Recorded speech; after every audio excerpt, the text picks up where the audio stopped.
For this week's win, we'll be diving deeper into the savvy grocery shopping topic. I've briefly mentioned savvy grocery shopping in the past win videos, but I feel it's important enough of a topic to discuss in full this week.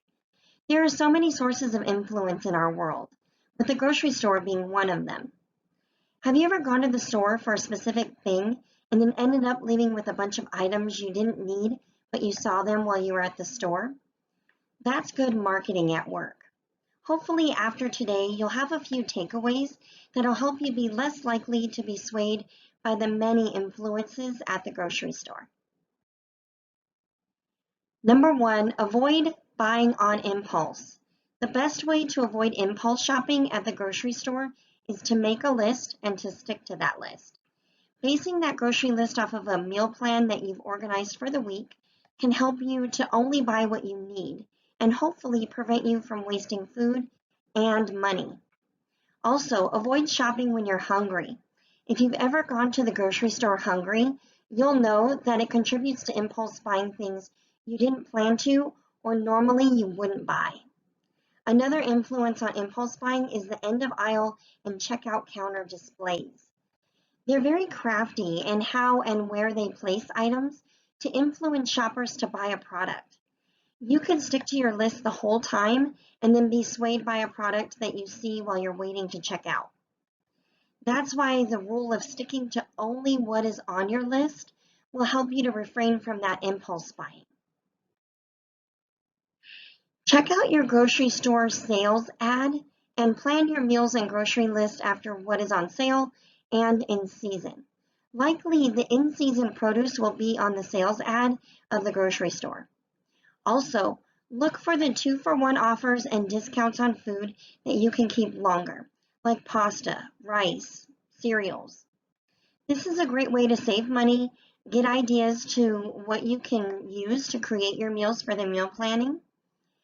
Make sure that you avoid the items, though, that are on the weekly ad that are not in line with your health goals, such as the sugary drinks and the sugary foods. Speaking of fresh food and produce that is in season, if you want produce that's not in season or available fresh at the moment, is the frozen version just as good? Let's see. That is a yes. Frozen and fresh produce are pretty equal in their nutrient value, as long as the frozen version does not have added sugar, salt, or artificial flavoring added to it. The frozen produce is picked at its peak of ripeness and frozen, whereas the fresh produce is picked before ripeness and ripens during the transport at the store. The frozen product is blanched, where the product is cooked briefly in boiling water to sterilize it. So both fresh and frozen produce items lose some vitamins before they get to us, but on a very small scale. So generally, both keep their nutritive value. Number 3, buy in bulk. Bulk bins have a lot of different items. You can buy items your family enjoys in large quantities for cost savings. You can also buy in small quantities if you're looking to try something new and you don't want to buy the whole package of it. Just in case you don't like it, you can buy it in a small quantity at the bulk bin. Only a few stores have bulk bins though, but if you shop at a store that does, that can help you save time and money. Shop the perimeter. So usually you enter the sliding doors on the left or the right of the store, and you see multiple lanes of food in the middle, fruits and vegetables on one side, meat products on the back, and eggs and dairy on the other side of the store. Everything else like processed snacks and canned products are in the middle of the grocery store. Limit your purchases of highly processed foods by not going down every single aisle in the middle. Mainly focus on the whole food options that are on the perimeter. Of course, you'll need to get things that are in the middle aisle, but if you only go down the aisles where you need something that's on your list, you'll have less temptation to impulse buy.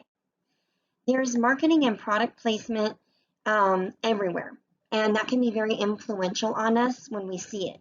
So limiting exposure can really help with that. Who you bring with you can really affect what you buy. I feel like this lady in the picture when I bring my kids with me to the store. I'm either constantly saying no, or I'm giving into things that I normally wouldn't buy. Many of you could agree that children are more likely to be swayed by food marketing, and then they'll try to persuade you into buying it.